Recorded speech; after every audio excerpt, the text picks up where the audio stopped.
Today's case takes us to Northeast Phoenix, Arizona in the United States. The 16th of January, 1997. As Scott Falea stood at the top of his stairs in his home, the police shouted at him to get on the ground. He appeared to be confused. Why were they in his house, he asked them. They repeated their instructions to keep his hands where they could see them and to get on the ground. He was asked if there was anyone else there, and Scott said there was him, his wife, and their 2 children. The officer thought that was a strange response, considering what he had found in the backyard. Their next concern was checking on the children, aged 12 and 15. They were safe and in their beds, unaware of the nightmare that was unfolding. I went to bed as a 12-year-old kid with a happy life, and I woke up to a police officer telling me that my mother died. Scott Falea was the eldest of 5 children born into a middle-class Catholic family.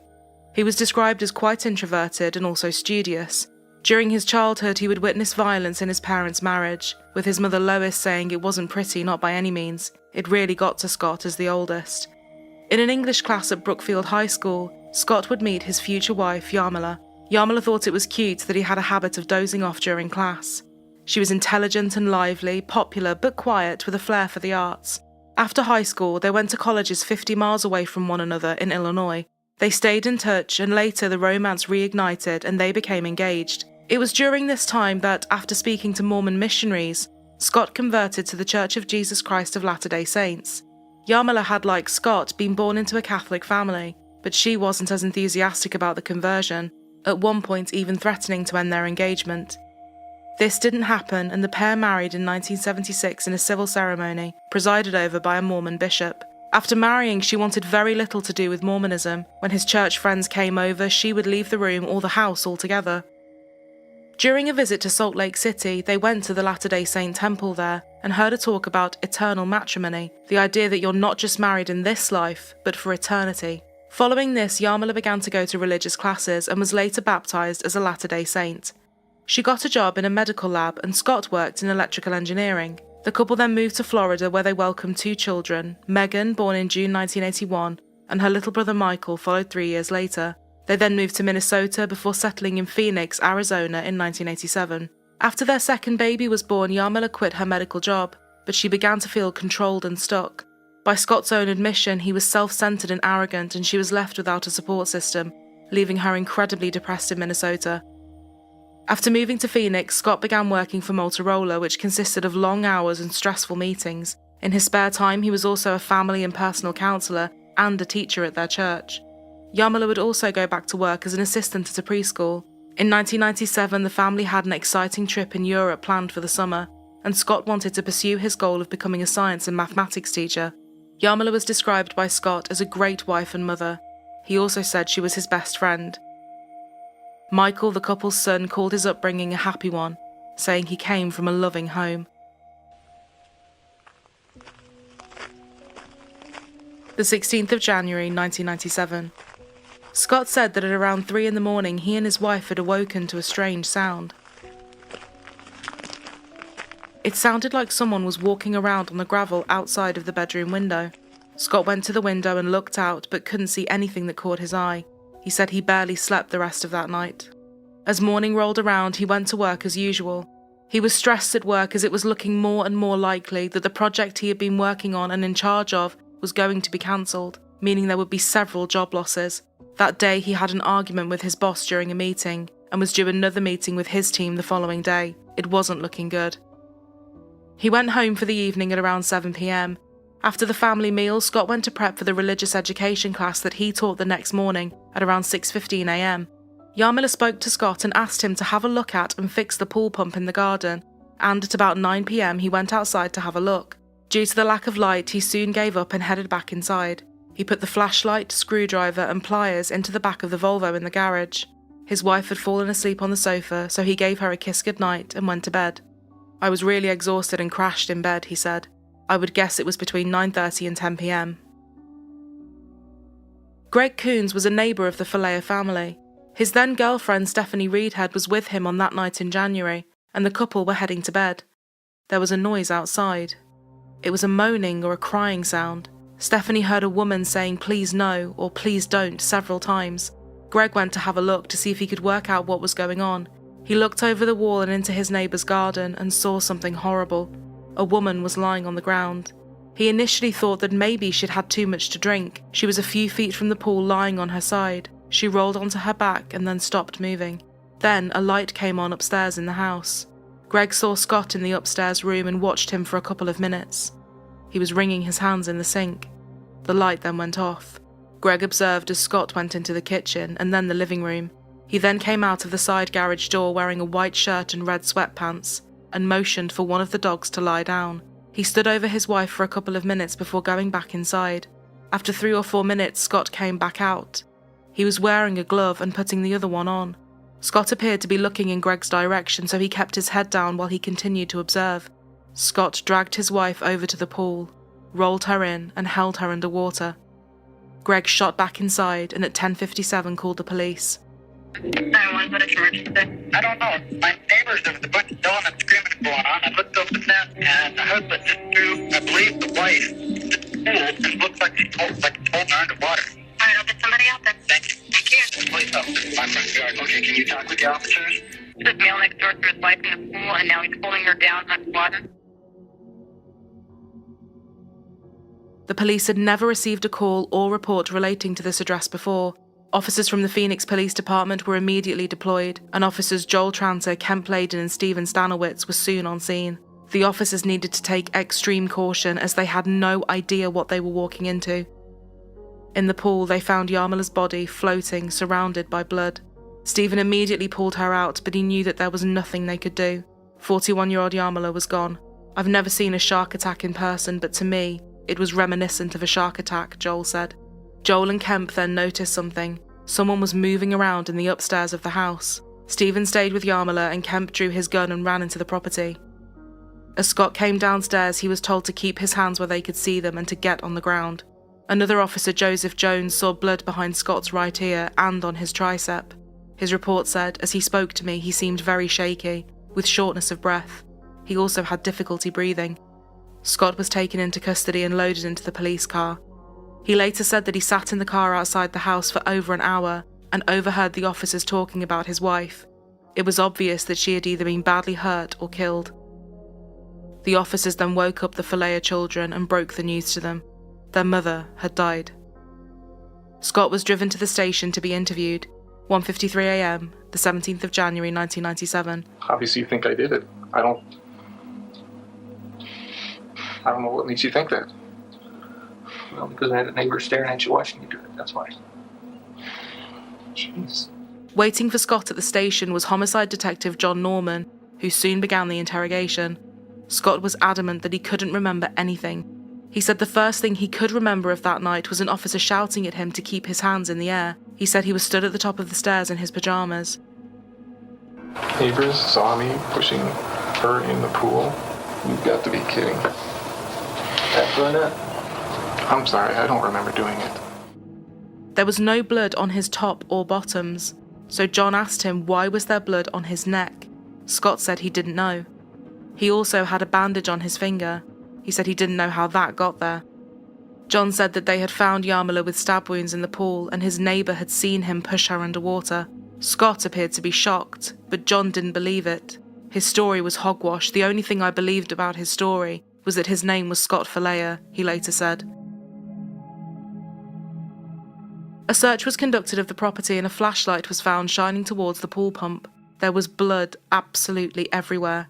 On the stairs inside the house they found a stone covered in blood, a stone that resembled one of the decorative pebbles from around the pool. There was more to be found in the garage. Hanging out of the back of the family Volvo was a shirt stained with blood. Inside the trunk there was a plastic container filled with bloody jeans, an undershirt and socks. There was also a hunting knife covered in blood. A black plastic bag was next to the box and that contained brown boots and black leather gloves, both of which were also heavily soaked in blood. Yarmila Falea had many shocking injuries. There were 44 stab wounds, 12 defensive wounds to the hands, 2 behind her left ear, 3 to the stomach, 6 to the back, 10 to the chest, and 11 to the neck. 5 of the wounds were 4 inches deep. 1 of the stab wounds had wounded her heart and 3 of them had pierced her lungs. She also had water in her lungs. The day after the killing, the 2 children were interviewed. They said they could think of nothing unusual about that evening, nor anything that could have led to this. There had been no dispute or argument. Their mother had been reading a book and watching television when they went to bed at 9:30 p.m.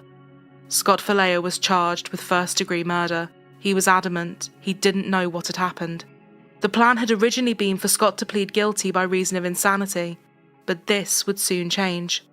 When Scott's lawyer interviewed Greg Coons in the presence of Lois, Scott's mother, in the lead-up to the trial, it was reported that his story had changed slightly. Lois later said, "I remember him talking about Scott's movements being calm and deliberate, and that he had a flat expression. Like a robot, that's exactly what he said. He also said he thought Scott may have seen him, but that Scott never said a word." After hearing this, Lois told Scott's lawyer that Scott had a history of sleepwalking. It would normally happen when he was stressed. This would now be his new defense.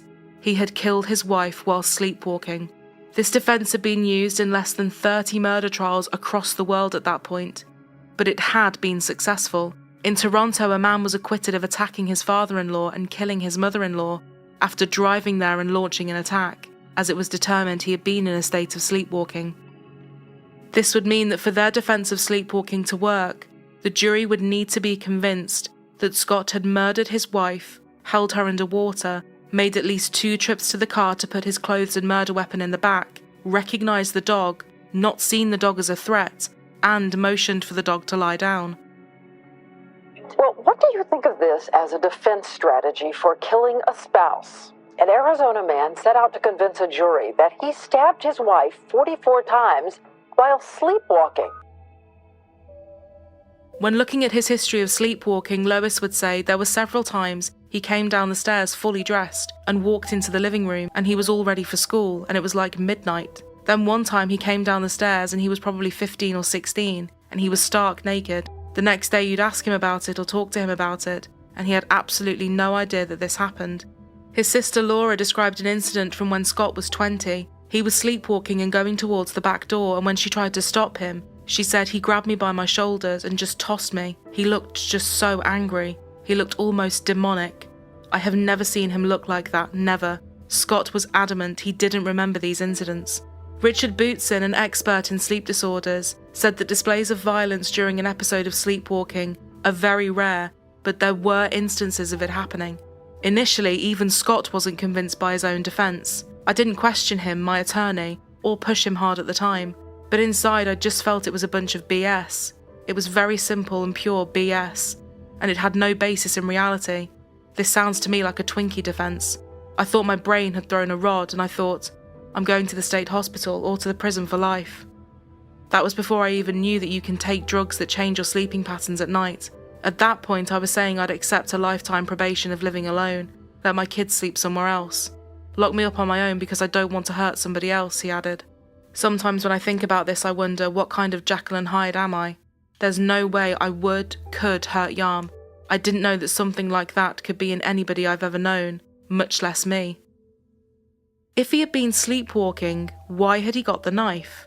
His sister Laura speculated that he had been trying to cut the broken pool pump and fix it. When we looked at the pump a week or so after Yarm died, it was freshly gouged, she said. He said that he had used the hunting knife while sleepwalking to fix the pump, instead of the screwdriver. It was argued that when Yarmila had tried to stop him, he had attacked her.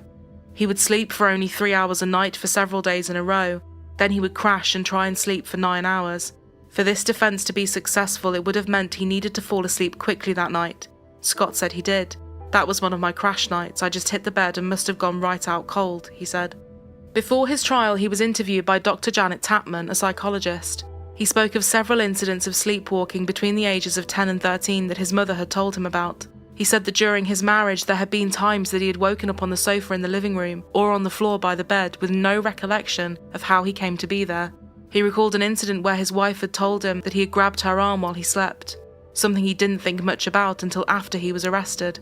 Scott spent 4 nights in a sleep lab to be monitored to look at the brainwaves of his sleeping patterns. The data showed hypersynchronous delta waves, a symptom that can be associated with those who have episodes of sleepwalking. Prosecutors called on the help of Dr. Mark Pressman to see if there was any evidence that Scott had been sleepwalking on the night Yarmila was killed. He found that the study Scott had been a part of was not that significant, saying that these symptoms could also be found in someone with sleep apnea.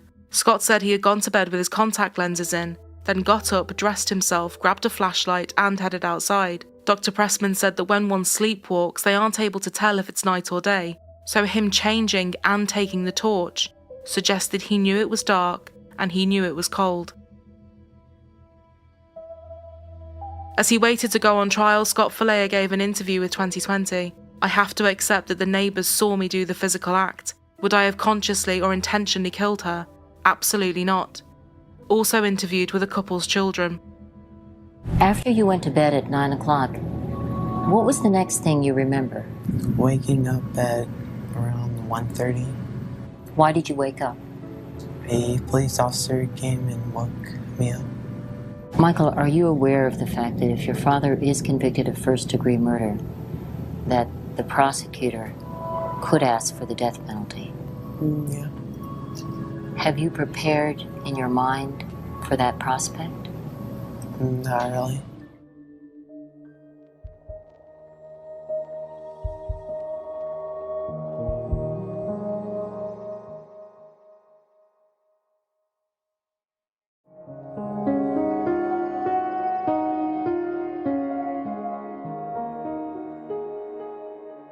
June 1999. After pleading not guilty, Scott Falea went on trial. Good afternoon, everyone, and thanks for joining us. It is a high-profile trial that's already received national attention, and it's set to begin in just about an hour. Scott Falea will go before a jury that will decide whether he should be convicted in the death of his wife. Juan Martinez led the prosecution. He was a prosecutor who had never lost a murder case before. The prosecution was adamant that Scott was conscious and aware when he killed Yarmila. They said that he had murdered his wife and then attempted to make it look like she had been killed by an unknown person. They believed he had got Yarmila to leave the living room and go out into the backyard with him, and then stabbed her. He then went inside to wash his hands and put a dressing on his wounded hand, before going into the garage to hide the knife and the clothes in the Volvo. He went back out, got the dog to be quiet, and noticed that she was still, against all odds, breathing, so he made the decision to drown her and then go back to bed and leave her to be found in the morning. Scott's lawyer presented their defense. He was sleepwalking at the time the event occurred, and he had no consciousness in his mind operating at that time. In fact, his brain was in fact asleep. This was a senseless crime, he said. There is just no reason for Scott Falea to kill the woman he loved more than anything else in the world. The real question was, why did this happen? What went wrong? There was no motive. In short, he was sleepwalking at the time this event occurred. There is no doubt that Scott Falea committed the act, but he had no intention of committing the crime. The left side of the neck. One of the people to testify during the trial was Dr. Philip Keane, the chief medical examiner. He laid out all of her horrific injuries, and based on this, the prosecution believed he had put his left arm over her mouth to silence her, and then used his right hand to stab her. One of the star witnesses for the prosecution was Greg Coons. He told the court what he had seen that night. Who are the neighbors to the east city? Scott and Yarmila Falea. And drawing your attention back to January 16th of 1997. I saw a person laying on the ground, heading towards the house, feet towards the pool equipment. My impression was that she was drunk. And Mr. Falea appeared through that and walked through my field of view. So what do you see him doing in the kitchen, if anything? The next time I see him, he's walking from the kitchen back into the living room, and it looks like he's wringing his hands. Then what happens? He moved her legs around to the side, he knelt down behind her, and pushed her into the water.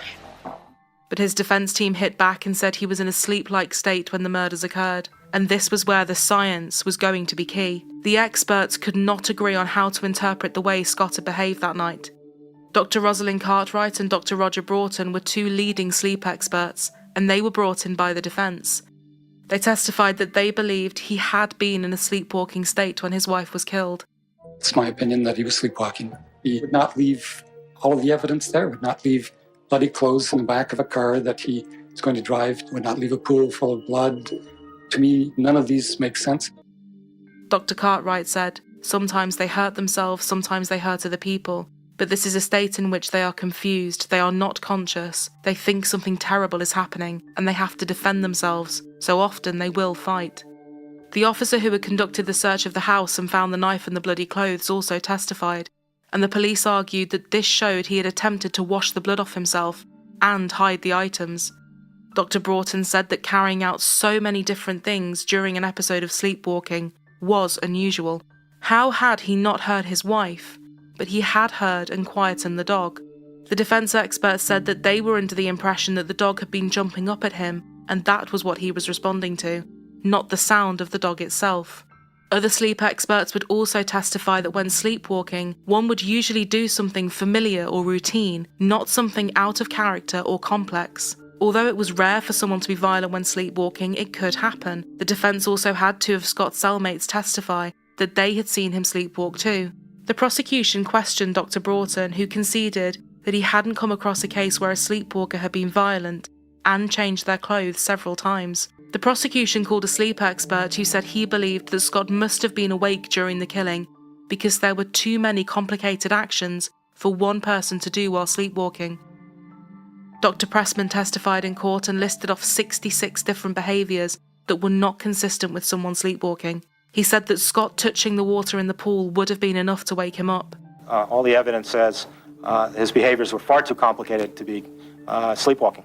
In your experience, do sleepwalkers tend to conceal objects? Is that something that they do generally speaking? Sleepwalkers may misplace items, but to my knowledge, sleepwalkers never hide something. And these items were not only hidden, they were packaged neatly. The only way that sleep specialists think that violence can happen with a sleepwalker is that somebody confronts them, physically confronts them, gets in their way. That's clearly impossible on the second episode of Violence. Alongside the bloody clothes and the knife in the container, a mouthpiece had been found, and the prosecution suggested that he may have put it in order to defend himself. DNA tests on the mouthpiece were not definitive. Scott said, "I have no idea what that's about. It's very possible that the thing was laying around in the garage and I popped it in my mouth, I don't know." One of Yarmilla's friends testified that she and Yarmilla talked about everything, and she had never expressed issues about her marriage. She did say that Yarmilla had told her about an incident when Scott had been going through the wardrobe during the night and appeared to be asleep.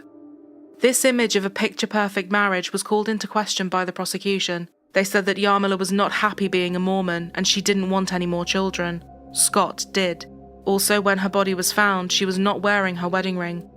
His defense argued that these were not the major disagreements they were being made out to be, certainly not a good enough reason for him to commit murder.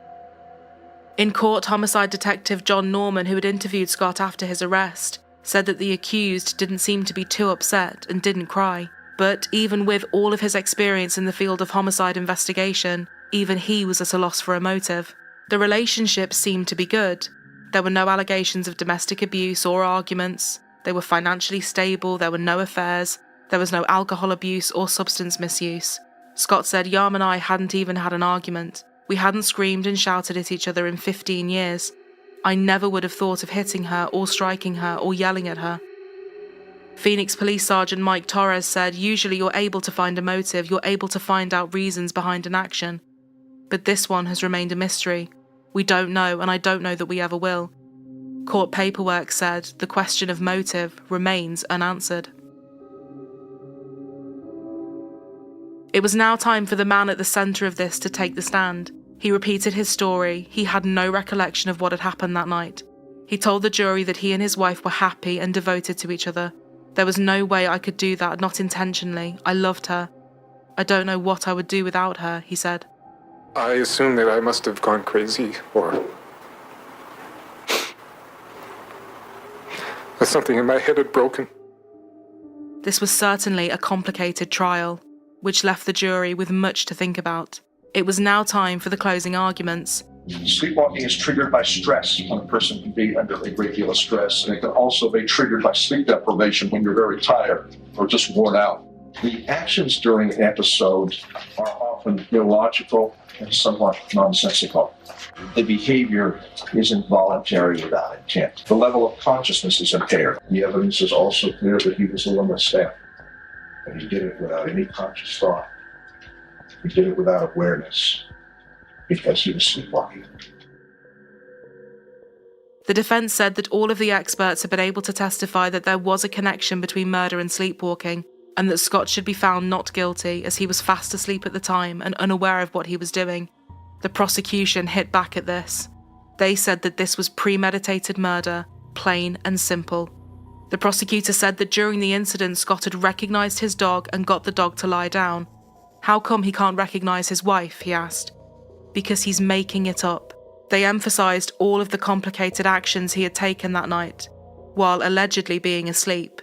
He had stabbed his wife, changed his clothes, hidden the clothes, the shoes, the gloves, the murder weapon, pushed her underwater, got the dog to lie down. They said this was not done by someone sleepwalking. This was someone who was well aware of what he was doing. This complicated trial had lasted for a month, and it was now time for the jury to deliberate. There were so many different pieces of evidence and theories to consider.